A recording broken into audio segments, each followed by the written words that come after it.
Halo teman-teman, kembali lagi dengan saya.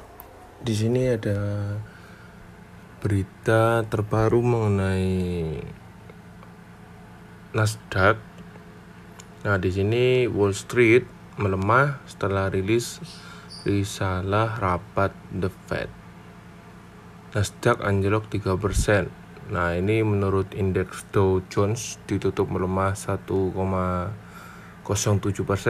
ke 36.400, sedangkan indeks S&P 500 merosot 1,94% ke 4.700 dan Nasdaq anjlok 3,34% ke 15.100.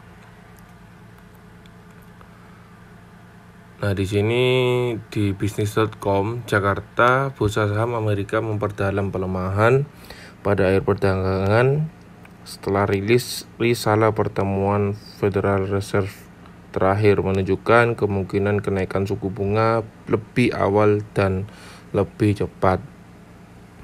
Berdasarkan data Bloomberg, indeks Dow Jones ditutup melemah 1% ke 36.407. Sedangkan indeks S&P 500 merosot 1,94% ke 4.700 dan Nasdaq anjlok 3,34% ke 15.100. Nah, dari sektor real estate memimpin pelemahan indeks S&P 500. Sementara Nasdaq tertekan sektor teknologi. Pelaku pasar meningkatkan keyakinan bahwa Bank Sentral Amerika Serikat akan menaikkan suku bunga setidaknya 3 kali tahun ini. Nah, sementara itu imbal hasil obligasi Treasury Amerika Serikat dengan tenor 10 tahun naik menjadi 1,71%, level tertinggi sejak April 2021. Kepala Investasi Comerica Wealth Management John Lynch mengatakan Jerome Powell sangat menunjukkan sikapnya sebagai ketua The Fed pada pertemuan terakhir. Pernyataan Powell menjadi perubahan besar dengan tapering yang dipercepat dan rencana untuk 3 kenaikan pada tahun 2022. Nah, saham teknologi jatuh untuk hari kedua berturut-turut karena kenaikan imbal hasil obligasi menambah kekhawatiran terhadap pertumbuhan di awal sesi. Pelemahan penyebar ke Asia dengan indeks saham-saham emiten Cina yang terdaftar di Hong Kong menyentuh level terendah dalam 6 tahun. Namun, Eropa sebagian besar terhindar dengan stok Europe 600 mencatat rekor tertinggi.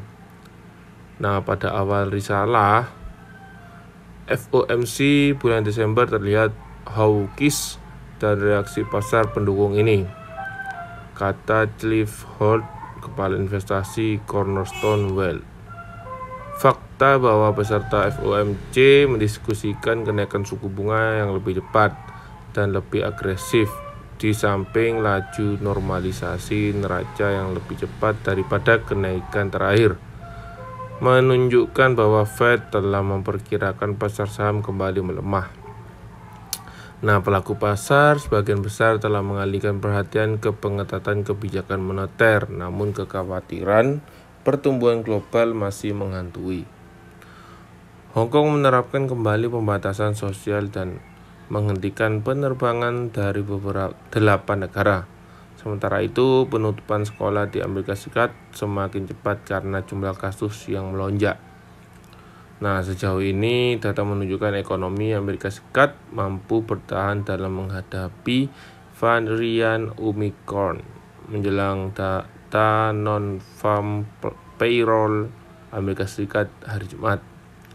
Laporan pekerjaan swasta Rabu menunjukkan perusahaan-perusahaan Amerika Serikat pada bulan Desember menambahkan pekerjaan terbanyak dalam 7 bulan, menunjukkan pengusaha mampu mengisi jumlah posisi terbuka yang mendekati rekor. Nah, jadi ini efek yang terjadi ketika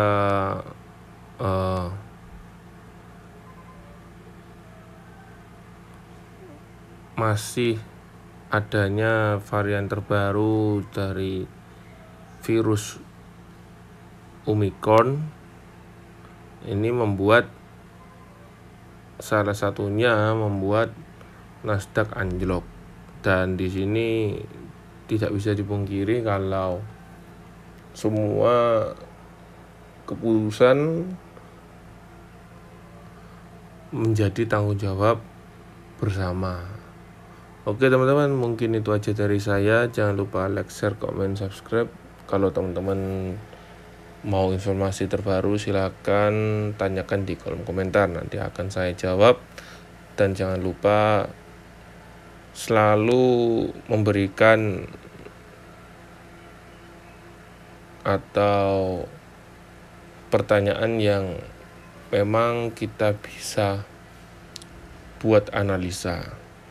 Oke teman-teman, itu aja dari saya. Salam profit.